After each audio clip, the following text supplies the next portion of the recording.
Bro ఇప్పుడు చూస్తున్నట్లయితే రామ్ చరణ్ గారు గేమ్ చేంజర్ మూవీ వచ్చేస్తుంది. మెగా ఫ్యామిలీ అసలు తెలిసిందే కదా. చిరంజీవి గారు విశ్వామరావు movie, Pawan Kalyan OG movie. Coming to game changer Ram Charan గారు మూవీ ఎలా ఉండబోతుంది అంటే ఈసారి ఏ రేంజ్లో ఉండబోతుంది? బాగుండిద్ది అనుకుంటున్నాను బాగా.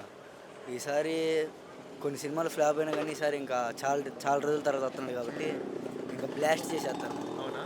అదే ఎలా అనిపిస్తుంది టేజర్ చూసారు కదా, ఎలా అనిపిస్తుంది? టేజర్ ఎలా ఉందంటే ఇంకా మూవీ అదిరిపోయింది అన్న. అవునా? అనుకున్న ఎక్స్పెక్టేషన్ అనుకున్న రేంజ్లోనే చూసారా రామ్ చరణ్ని? ఆ, చూసారు. చాలా రోజుల తర్వాత వచ్చాడు అన్న.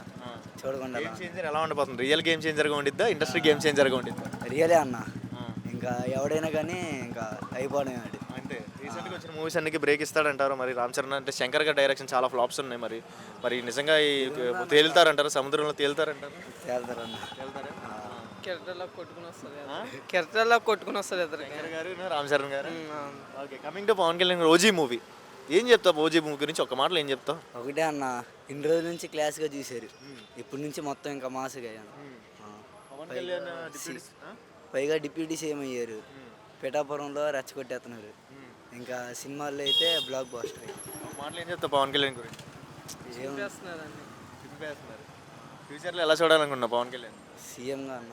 ఓకే, హైప్ ఉందిద్ది అంటారు ఈసారి మూవీస్లో. ఆయనకి పొలిటికల్లో ఉన్నారు కదా, పాయింట్అవుట్లో ఉంటారు, టార్గెట్లో ఉంటాడు. ఏమైనా ఎఫెక్ట్ ఉంటుందా? అదేముండదు అన్న. టార్గెట్ ఇప్పుడు వైసీపీలో కూడా పవన్ కళ్యాణ్ ఫ్యాన్స్ ఉన్నారు కన్నా. Okay, super. అందరూ వస్తారు.